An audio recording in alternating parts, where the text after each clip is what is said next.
What is up, guys? Ooh, I had that yawn there. Alright, we back again, okay? Alright, so today I'm doing clan tryouts, because I don't really have a lot of people in my clan. I only have 3 people, and 1 person doesn't even play, so like... Oh, I don't really have a lot of people in my clan. I only have 3 people.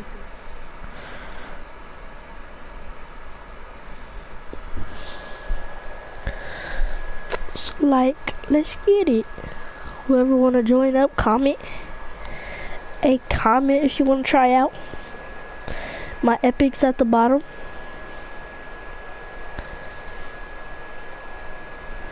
My epic's at the bottom if you want to play. Like, if you want to join, if you want to try out, just... If you want to try out, just comment. I'll add you or you can add me.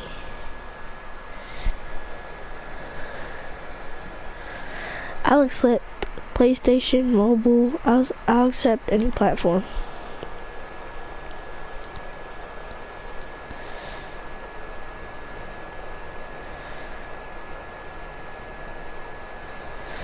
So like, let's go. You know it's baby. Yeah.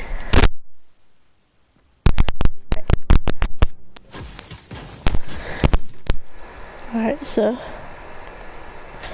I just did this earlier, but like, until anyone like just comment that they're ready, like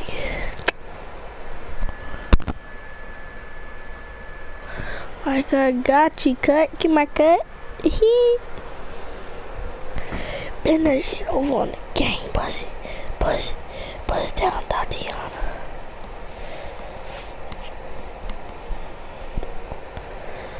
Hey,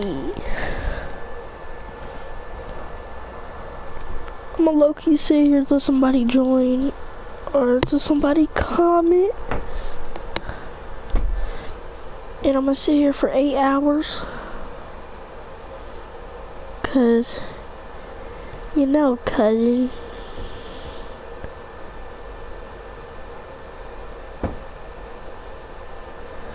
Like, you know, I got really like other things to do, so I might mute my mic or something while I listen to stuff, or should I keep it? I don't know. I guess I keep that beat. Nah, cause I might listen to music or something that has. Nah. Alright. Comment when one of y'all join. I'm just gonna be watching this. Desperately wanted to be his girlfriend, but there was one problem, and that was Sarah. She was an absolute hoe, and always wore crop tops and miniskirts to school. When Brian and I had a private conversation, she would often come over to us, stick her breasts out, and talk like a dumb little girl. Brian, I forgot my lunch money. Can I borrow some of yours? Well, Brian is a nice guy, so he gave her $2. But then she hugged him right in front of me, pressing her breast against his body. Of course, I wanted to strangle her. Everyone knew that Brian and I were almost in a relationship, so she was openly trying to steal him away from me. The next day, I was on my way home from school when my skin started to prickle. I looked at my arm and noticed that it was completely red. I got so scared that I took a rest, but the prickling slowly turned into such an intense pain that I ended up screaming and jumping like someone had set me on fire. Luckily, a policeman saw me and decided to take me to the hospital. I remember lying on the bed and peeling off the first layer of my skin. It was so disgusting, but then the doctor told me, "I'm sorry to inform you that your skin has developed an extreme form of aquagenic urticaria, What the hell is that? Also called water allergy. Even small bits of water will cause an extreme allergic reaction to your skin. That's why your sweat almost killed you today.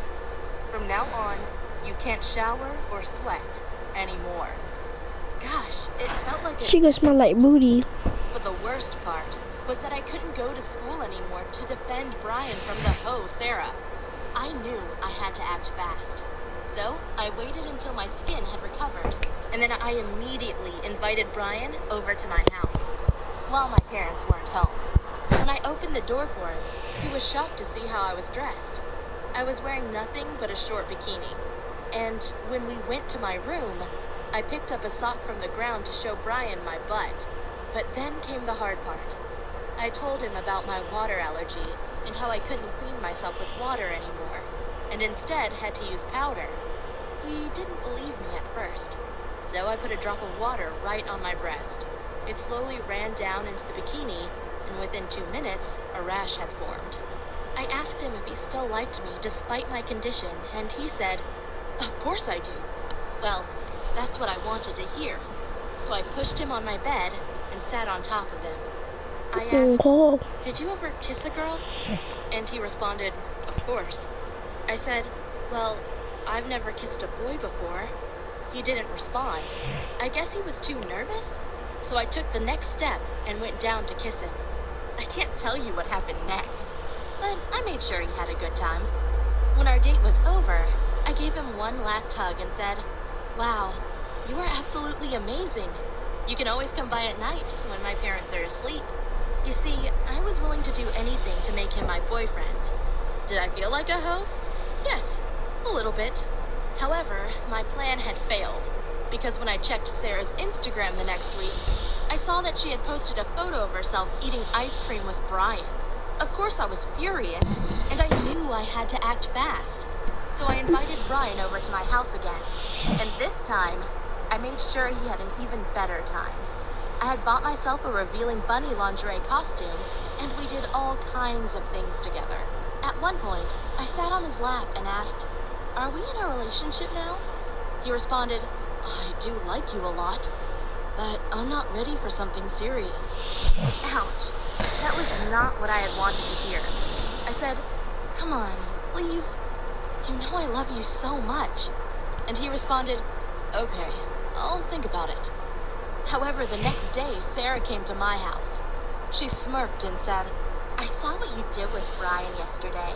In fact, I've recorded you two through the window on my smartphone. Oh my I wonder god. what your parents are gonna do if they find out that their daughter is a naughty little girl." Oh, damn it. I knew my parents were gonna kill me. Sarah continued, "I want you to break off all contact with Brian, or I will show your parents the video." I had to hold back my tears and only said, "Okay, he's yours."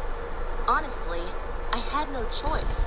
My parents were so strict that if they saw me naked doing dirty things with Brian, I'm sure they'd kick me out on the streets. So I wrote Brian one last message saying, "Hey, this between us won't work out. I want to move on." When Brian responded, "Oh, okay," with a sad smiley, I started crying uncontrollably, even though my tears caused rashes all the way down my face. I really thought my life was over. But then Brian knocked on my window.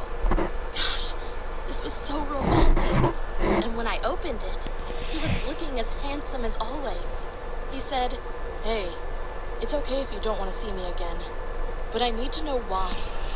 I couldn't hold back anymore and said, "Of course I still want to see you. I love you more than anything else." Brian asked, "So why did you send me that text?" That's when I told him how the hoe, Sarah, had filmed us last night, and that she was extorting me with the video. Brian said, "Yeah, that sounds just like her. But I'm gonna move into my own apartment next week. If you want, you can move in with me. Then you're far away from your parents." I said, "You want me to live with you?" And he responded, "Yes, I would love to do that. But there is one condition. I will continue to see other girls, because I'm not ready to be in an exclusive relationship with you for the rest of my life. And I will also continue to see Sarah. Of course, I would have preferred to have Brian all for myself, but I loved him so much that I was willing to compromise." 1 week later, I moved in with him. But just the next day, Sarah came by. She was dressed as always, wearing a super short dress, looking like a hoe. She said to me, "Hey, sweetie," and I responded, "Oh, you must be tonight's guest." We all sat down on the couch, with Brian in the middle between us. We were watching a movie, but I couldn't enjoy it. The hoe was constantly cuddling herself against Brian. 20 minutes into the movie, she even sat down on his lap and made out with him. If that wasn't bad enough, Brian took my hand and put it on her leg while kissing her. And that's just how the night started. The next morning, the hoe was gone. But I got an SMS from my dad, which said, "You found a USB stick with a video of you and some guy. You have sinned and need to come back home now." But I didn't care what my parents thought of me. I had Brian, and he was all I needed. Life was good. Well, at least until he told me that Sarah was going to move in with us for 2 weeks because her parents had kicked her out. I said, okay, but if she stays for more than 2 weeks, I'm going to move out again. The first night sleeping in the same bed as Sarah was terrible. She complained, "Why is the air conditioner so strong? I'm freezing in here." Then Brian explained to her that I was allergic to my own sweat, so we needed to keep it cool. Of course, she started giggling and said, "Really?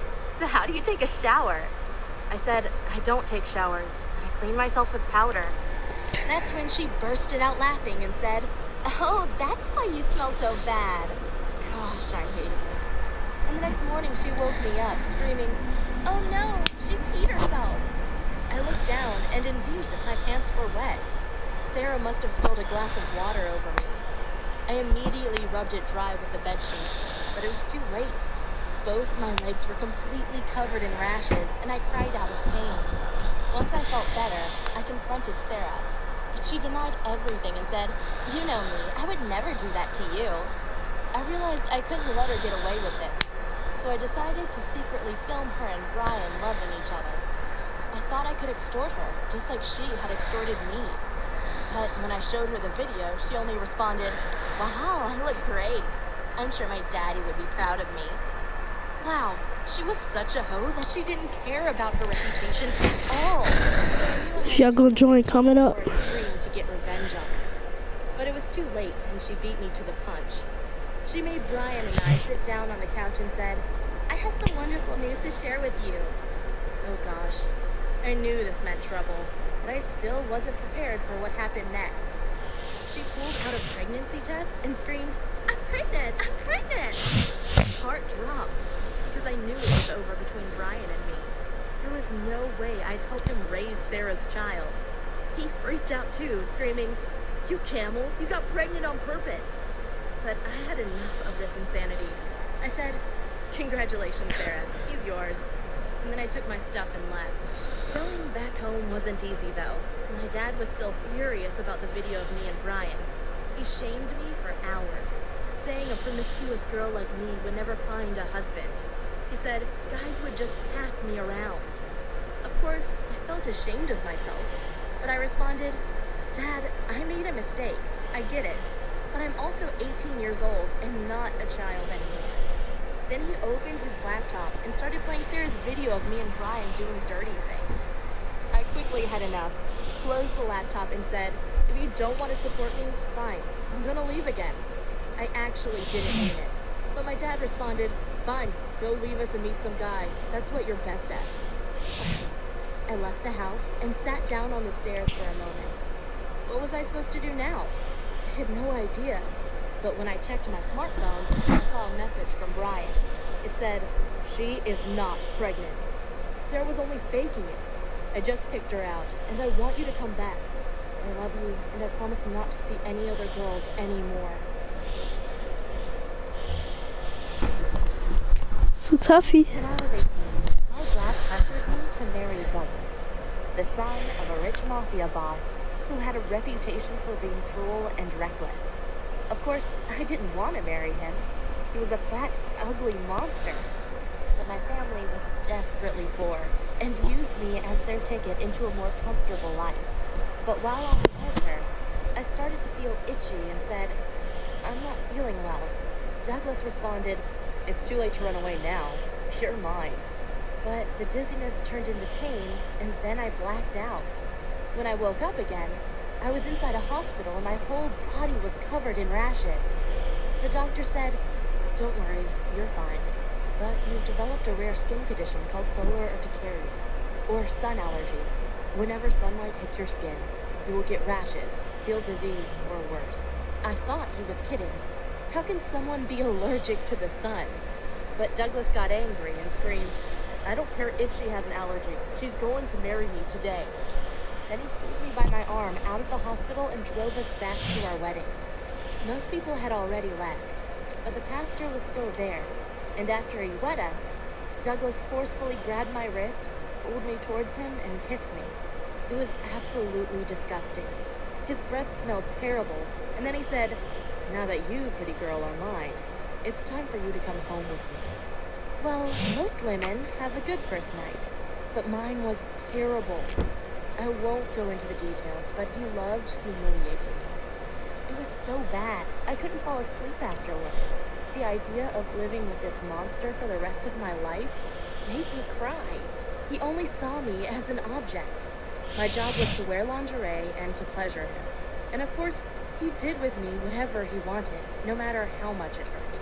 Life seemed pointless until a musician moved into the small house next to ours. His name was Miguel, and he was incredibly handsome.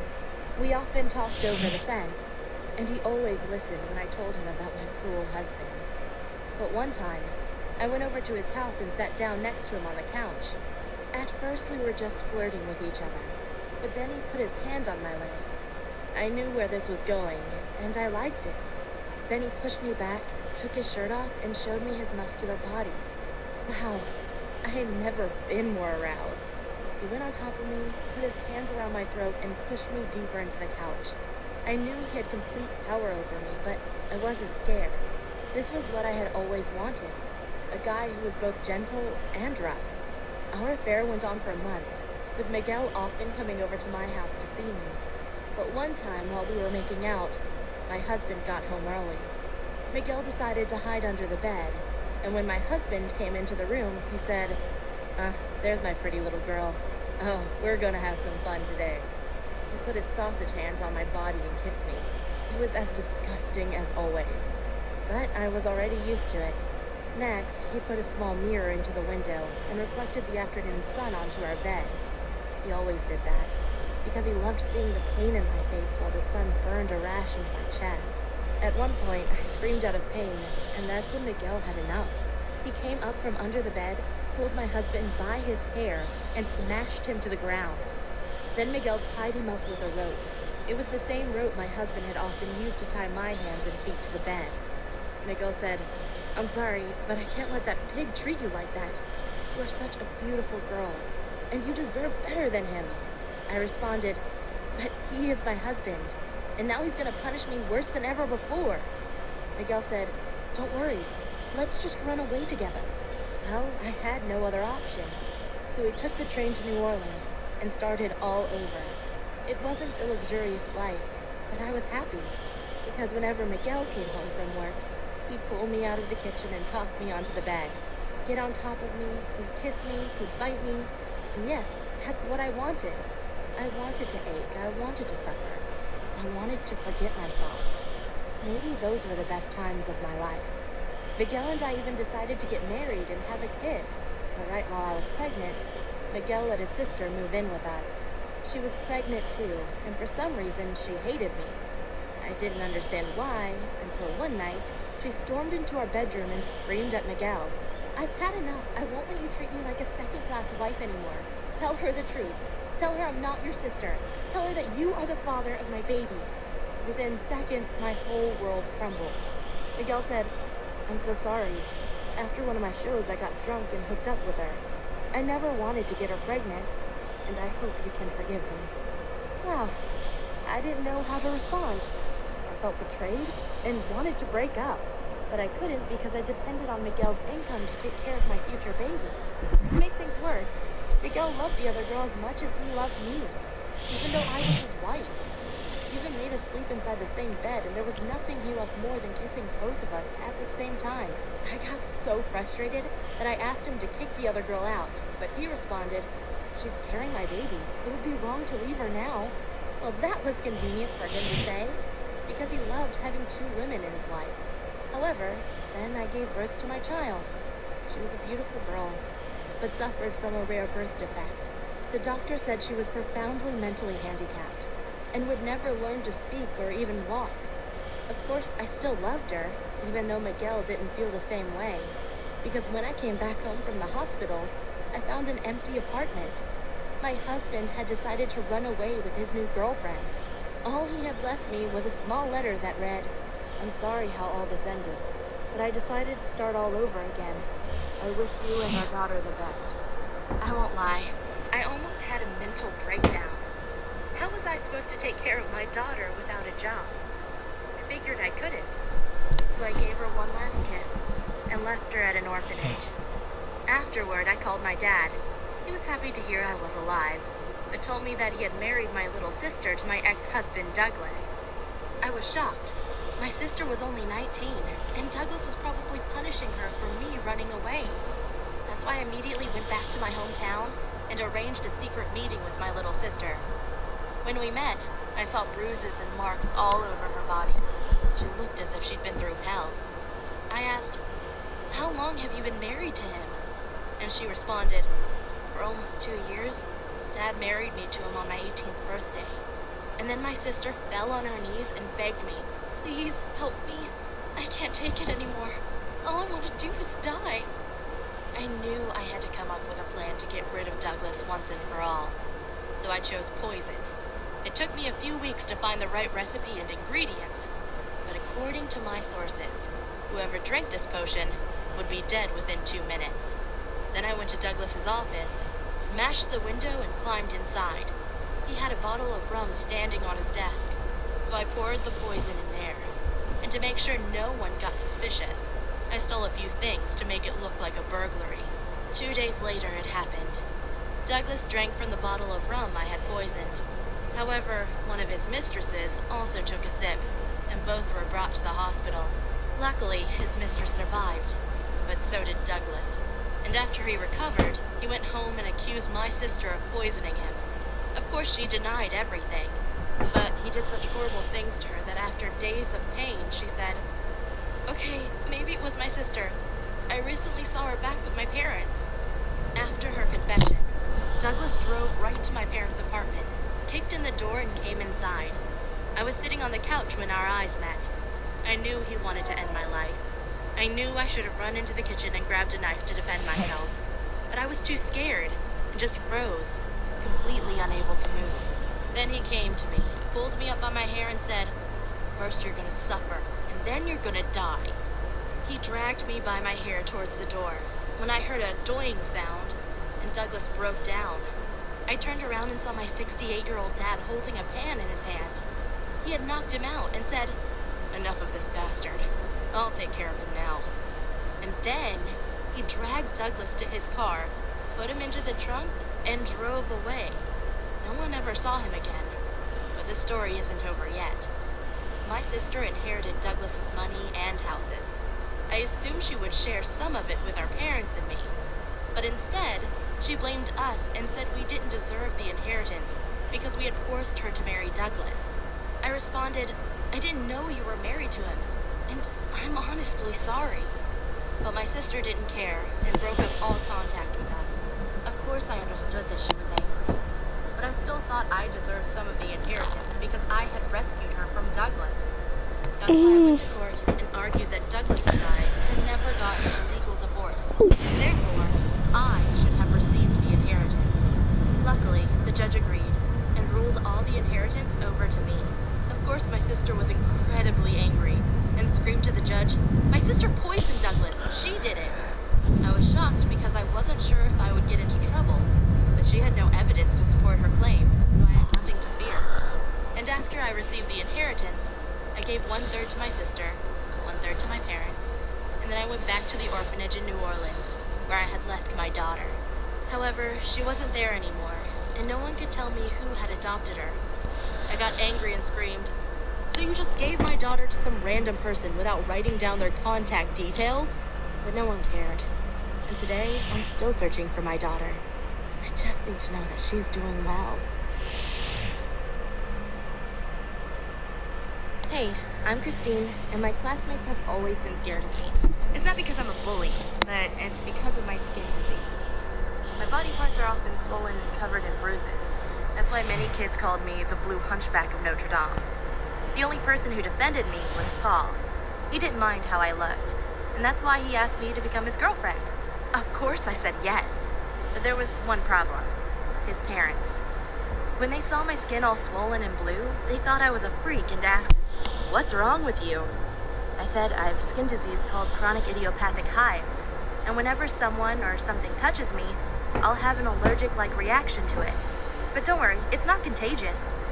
His mom responded, "My son won't date a freak like you. He deserves a pretty girl that won't embarrass him in public."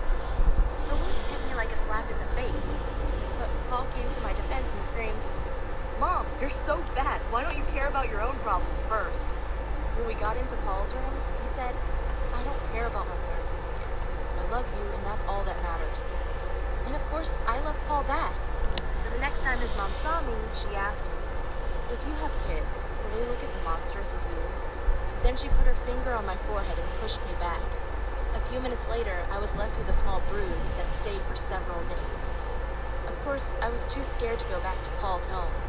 Instead, we started seeing each other inside a forest next to our school. There we had total privacy to do whatever we wanted. We often kissed so much that my lips turned blue. And one time, he pressed his hand against my breast with so much force that it turned into one big blue bruise for the next 2 weeks. We were as happy as one could be, until Paul told me that his parents were sending him away to live with his aunt in a different state. My heart broke into a million pieces. I've been so sure we would stay together forever, but that was just a teenage dream. Paul said, "You know I love you. I always will, but it's not worth it. My parents make my life hell because I'm dating you, and it's better if we just break up." I responded, "It's okay, and I hope you will be happy in your new life." I tried to not look sad because I didn't want to make it harder for him. But after he said goodbye, I sat down under a tree and cried late into the night. I knew if it wasn't for my skin disease, Paul and I would have stayed a couple. But life isn't always fair. And after Paul was gone, the other kids in school started making fun of me again. I was so happy when I finally graduated. I wanted to start all over, and that's why I moved to New York. There I studied economics for 3 years and even dated a new guy. But whenever my skin had a strong allergic reaction, I could see the disgust in his face. One night we slept next to each other, and while I was sleeping, he wrote his name into my skin with his fingernail. It wasn't long before it was swollen so much that I woke up. I wanted to scream when I looked into a mirror and saw what he'd done. He thought it was funny, but I didn't. So I broke up with him and tried to focus more on college. But studying was never easy. Some days my body was completely covered in hives, bruises and swellings. They were itching so much that all I could do was lie in bed and cry. I barely graduated, but still managed to get a job at an investment bank. It paid $40,000 a year, which wasn't much, but barely enough for New York.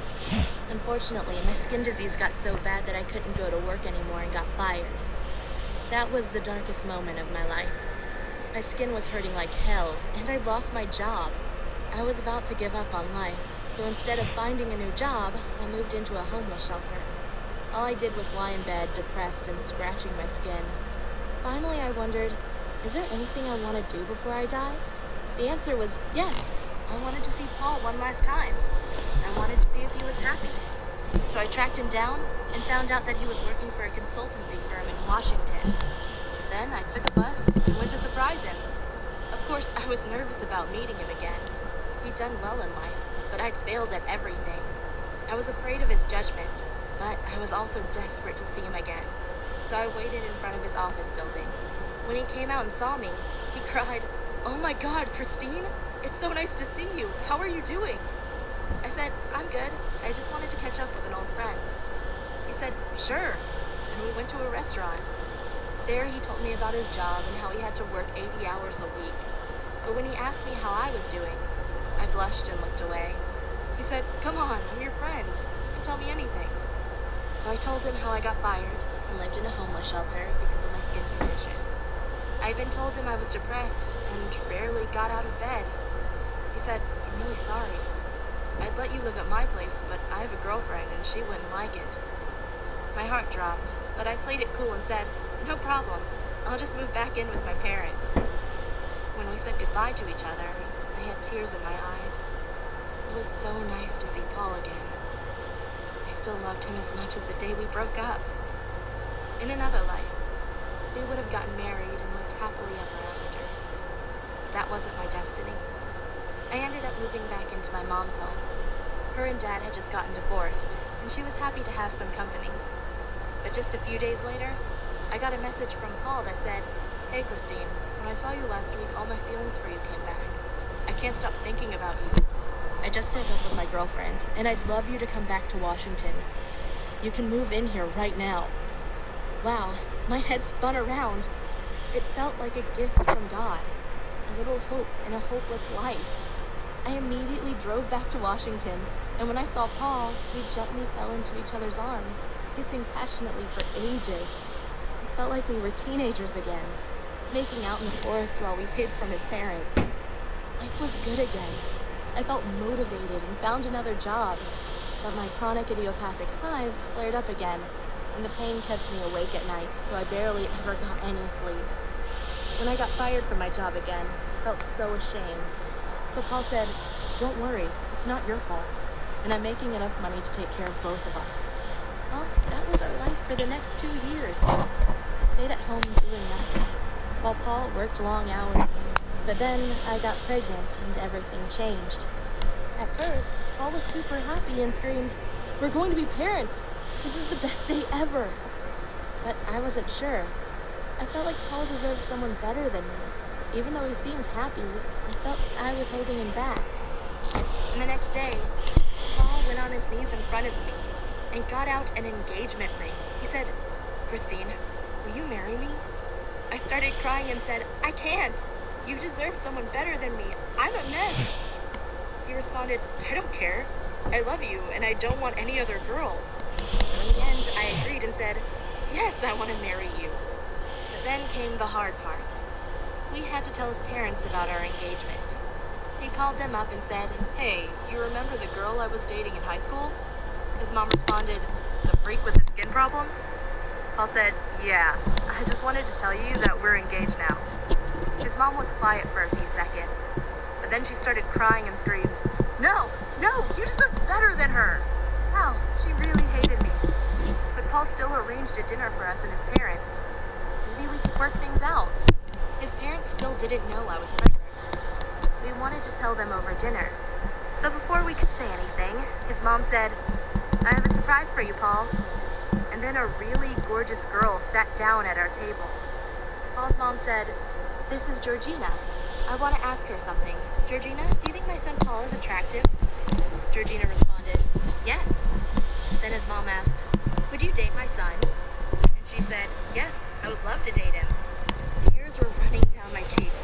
Georgina was so beautiful, I felt unworthy compared to her. But Paul got annoyed and asked Georgina to leave. Then he turned to his mom and said, "You are absolutely disgusting. Instead of welcoming my fiancé into our family, you're hurting her. How dare you? She's pregnant. You're going to be a grandmother." That's when his mom turned to me and screamed, "What have you done to my boy? Your child will be a monster just like you." But Paul had enough. He said, "Don't worry. You will never meet your grandchild. And this is also the last time you will see me." He stormed out and I followed him. When we got home, I told Paul how sorry I was. I said, "I'm causing so much trouble in your life. This is your last chance to leave me. If you want another girl, just tell me. I will understand." But Paul responded, "I love you, and I will always love you." And he gave me a soft kiss on my lips. Of course, that's what every girl wants to hear. But we soon learned that love isn't always enough. Because after I gave birth to our daughter, Olivia, problems started. I was supposed to take care of her, but due to my depression, I couldn't get out of bed. So when I heard Olivia crying from another room, I didn't go check for her. Paul didn't realize how terrible of a mother I was, until one day, he came home from work and found our baby screaming on the ground with marks all over her face. She probably fell down the stairs, and this was the first time I'd seen Paul angry at me.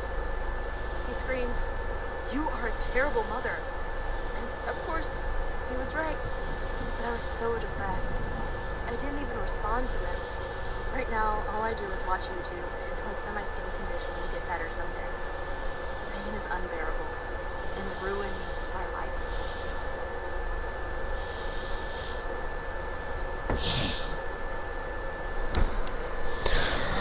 Bro, so nobody's gonna join us.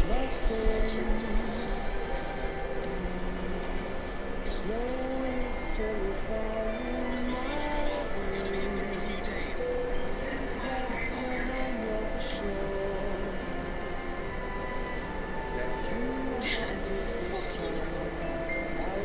Christmas, sweetheart.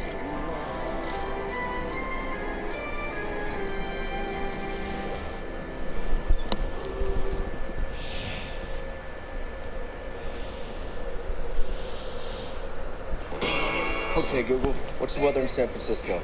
It's 65 degrees and sunny.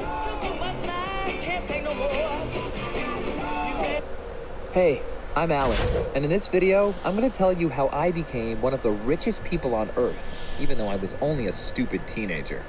It all started with me being obsessed about history and archaeology. By the time I was 12, I had probably read more than 100 books on those topics. So you can imagine how excited I was when my dad gave me a metal detector for Christmas. I immediately grabbed a shovel and ran into our forest here in Poland. It took me less than 4 hours to dig up my first treasure. It was a rusted machine gun from the Second World War. After I did some research, I learned that it was a PPD-40 and used by the Soviet Union during World War II. Of course, my mom was shocked when I showed it to her, but my dad laughed and said it was cool, and he encouraged me to continue my hobby. Well, that's exactly what I did for the next few years. Whenever I had free time, I would wander through our beautiful forest searching for new treasures. And after a year, I had my first big discovery. It was a very old helmet. I immediately took it to a museum in our city for an inspection. When they saw it, their eyes lit up. But then they took the helmet away from me and said that archaeological treasures found in Poland belonged to the state. To be honest, I'm not sure if what they said was true, but I felt like they had stolen my helmet from me. That day, I swore to myself that the next time I found a treasure, I would keep it to myself and sell it on the black market. Because, as I later found out, the helmet I had found was worth at least $20,000 US. It was a Roman auxiliary helmet in a really good condition. And recently, a similar helmet was sold for $300,000 USD. So you can imagine how angry I was, especially because the helmet was never displayed in that museum, which means they had probably sold my helmet on the black market to get rich themselves. For the next few years, I had little to no luck. I mean, yeah, I found hundreds of grenades and rusty machine guns, but none of them had any value. It was 2 days after my 15th birthday when my metal detector started beeping like crazy. And it wasn't just beeping at one point, but it was beeping over an area of at least 2 square meters. I wasn't sure what was laying under me, but I knew it was something very big. So I took my shovel and started digging. I remember hitting against something. At first, I was scared. It could have been a mine, but I could feel that it wasn't metallic. After a few more seconds of digging, I realized that it was a big pot. It was very big and heavy and kinda ugly. But why was my metal detector been beeping if there wasn't any metal? It took me a few seconds to realize that something was inside the pot. So I started pulling the dirt out of the opening of the pot. It didn't take long until I saw something golden. And trust me, I had waited years to find something golden. It were coins. Lots of coins. Too many coins for me to carry. I looked around to see if someone had followed me or seen my treasure, but no one was there. So I took 1 coin with me and put the rest back into the hole and filled it with dirt again. When I arrived home, I immediately showed my dad the gold coin I'd found. I told him there were many more, and a big smile appeared on his face. He asked, "How many?" And I said, "More than I could count." We decided to go back the following morning. But this time I realized that it wasn't just 1 pot full of gold coins, but that there were several pots under the ground, right next to each other. It were 7 big pots in total. After we had brought all of them to our home, we counted a little more than 10,000 gold coins. We had no idea how much they were worth, but we definitely knew we were rich. However, I made one big mistake. I should have never asked my dad for help. He turned out to be a selfish monster. Because the next morning when I woke up to take another look at my treasure, it was gone. I immediately asked my dad where the coins had gone, and he told me he had taken them away so I wouldn't spend them on stupid stuff. I got angry and told him those were my coins, and he had no right to take them away from me. When I offered him to share the coins 50-50, he started laughing and said, "I have raised you and I have bought you your metal detector. Therefore, those coins belong to me. Be a good boy and I will give you a few of them someday." Oh, I wanted to attack him right then and there. But that wouldn't have helped me find my coins either. No, I needed to find out where my dad had hidden them. I knew the only way my dad could have transported them was by using his car. That's why I asked several store owners in our city if I could take a look at their security cameras that were facing to the street. I told them someone had stolen my dad's car, and we were trying to find out where the thief had driven it. Everyone wanted to help and gave me access to their security camera footage. From there, it was easy to follow where my dad had driven his red Honda. Once I knew the district my dad had gone to, it immediately clicked. He had gone to my aunt. I called her up and asked if my dad had recently visited her. She said, "Yeah, he came in here at 5 a.m. in the morning. He said he needed to store a few boxes in my basement." Jackpot. I immediately visited my aunt and told her my dad wanted me to pick up his boxes again. Then I ordered a taxi and brought coins into a cheap hotel. I took one coin with me and went to a pawn shop. I asked how much it was worth, and the guy looked shocked. He asked me who had given it to me. But I knew it was better to not give him any information, so instead I asked him again, "How much will you pay me for it?" He took a closer look and told me it was a Roman gold coin and in perfect condition.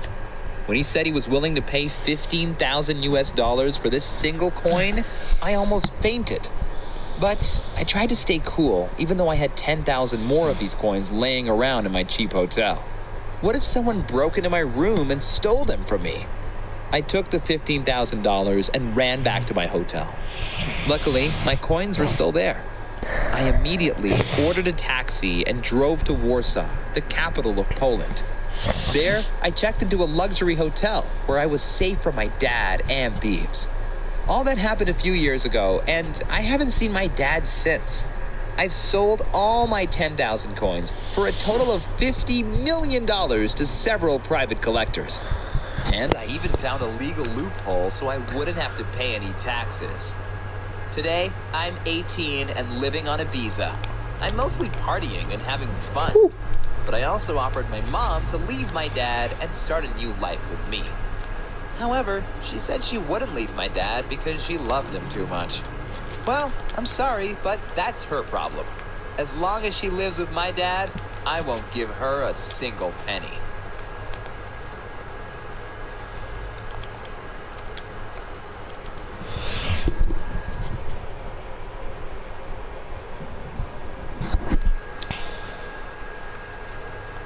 Hey, I'm Fifi, and for the last 20 years, I'm allergic to light. Since I was a kid, I found out that if I ever got near a light, I would die. Well, that's what my mom told me anyway. And when I tried to test it, so I waited for my mom to pass out after getting drunk, and I snuck outside and stood on the porch staring at the boy next door playing with his ball. I ran towards the boy, but I felt myself burning. I must have watched the boy for about 20 minutes before my mom dragged me by my hair and pulled me inside. While my mom forced me inside, the little boy screamed, "Daddy, I saw a ghost," and ran away scared. As for my mom, it was like she wanted me dead at that point. She said if I ever went outside again, she'd lock me up in the basement forever. She then rubbed some kind of cream on me that made my skin burn so bad. I started crying, but then she screamed, "Look what you did to yourself, you stupid kid." I looked in the mirror above and was terrified at what I saw. I cried and begged for my mother's forgiveness, promising I'd never leave my room again. After that day, my mom made my life hell. She glued extra thick black cardboard to my window, and she changed my locks. Then she started locking me in my room. But if I was good during the day, she'd reward me with some cookies at night. She never allowed me to watch TV, though I could listen to the weather channel on the radio. With the little boy I saw stuck in my mind. Why was me that was allergic to light and not him? So, when I asked my mom about it, she told me to stop being a pain in the ass and to keep my mouth shut or else I'll be grounded. After that day, there were no more cookies or good-tasting food. And then things got even worse. My mom came home less and less, and I was locked in my room most of the time. I'd wake up, eat the breakfast that my mom bought me, and then I'd play with a few broken toys that I had. The only thing that entertained me was a thumping sound that felt like someone was throwing something against the wall. I fantasized that it was a little boy playing with his mom. A few weeks later, I heard different voices coming from outside. I put my ear against the wall and could just make out what they were saying. Dad, seriously, I saw her. I swear. Brady, there ain't no kids living at that house. It's just that strange woman who comes and goes. I ain't never seen no kid. Now stop it. But Dad, so his name was Brady. I knew he called me a ghost, but I wanted to be his friend so bad. That night, my mom came and said we were moving out because of how stupid I've been, and now there was a rumor going around the neighborhood saying I'm contagious. I asked how come she was fine then, and she sent me to bed without dinner and locked my door. Up until that point, I'd only ever been around my mom, and then of course that one glimpse of the boy next door. So when a man appeared by my bed in the middle of the night, I screamed. He quickly put his hands across my mouth and told me to get up. He put a cloth over me, and then him and my mom carried me outside to the car.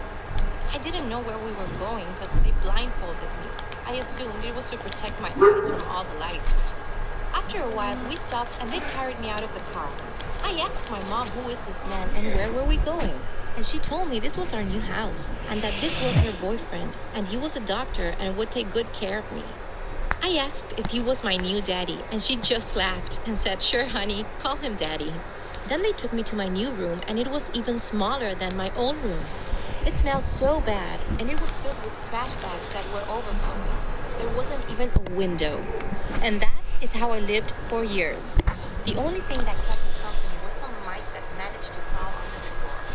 I wished I could shrink myself so I could escape like them. But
out, like, nobody has even added. Oh, son.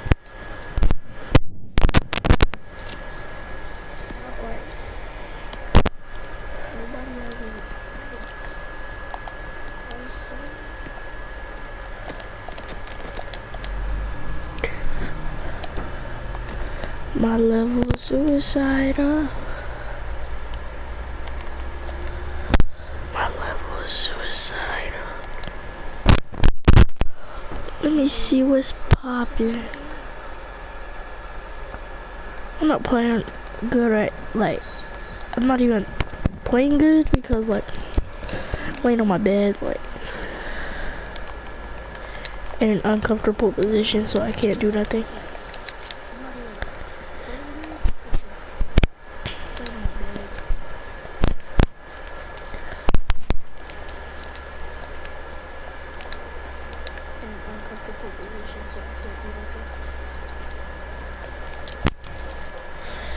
Edit clipping.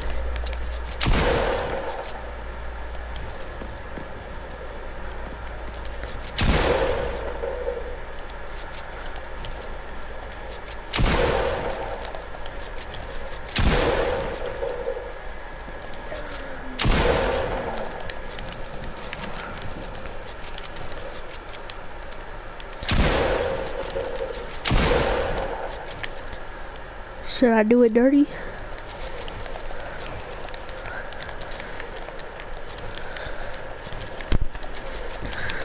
I'm so good at editing. I remember when Mongrel said this. So like he had his thing like this. And he's over here like, I can't do it like, cause I'm on like PlayStation, but he was like,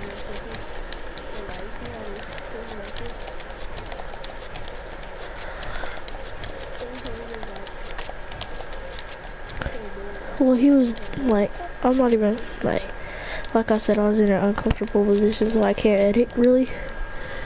But he was editing so fast, and he was like, this new keyboard make me edit slow. Like, what?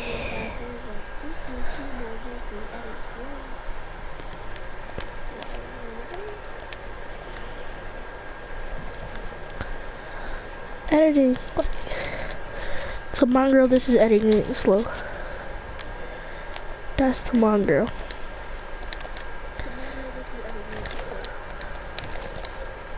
To me, this is editing slow.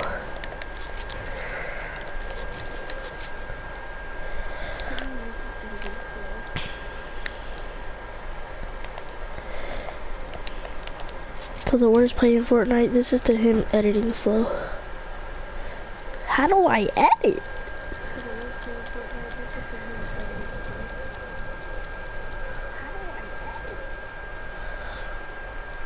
Oh, like that.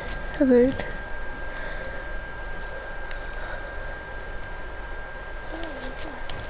It doesn't work.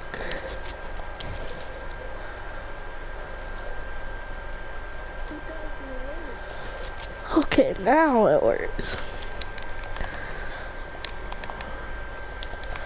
How you like that code? Put the wall here. Put the wall here. And of course, put the wall there.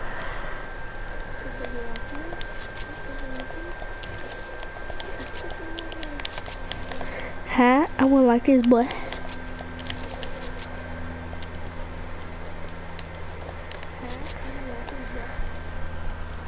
is anybody gonna really try out like?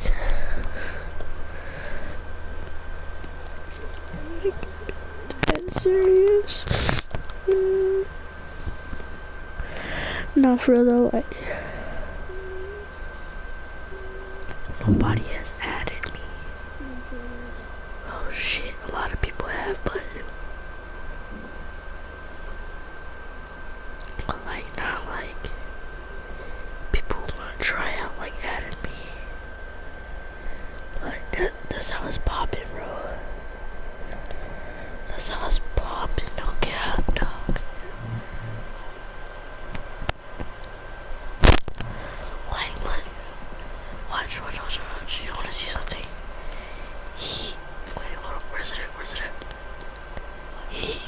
is not gonna join me.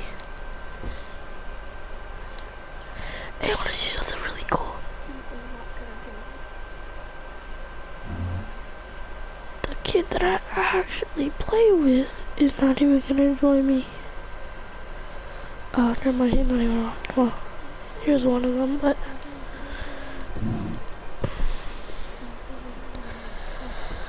like, he's offline, bro. Ooh, ooh. I'm using one finger. I'm at one hand to do this. So go, dude. You wanna see me play with one hand? Bet. So I play with one hand. Hey. What's up, Nate? Shit, he left. Slap. Yes?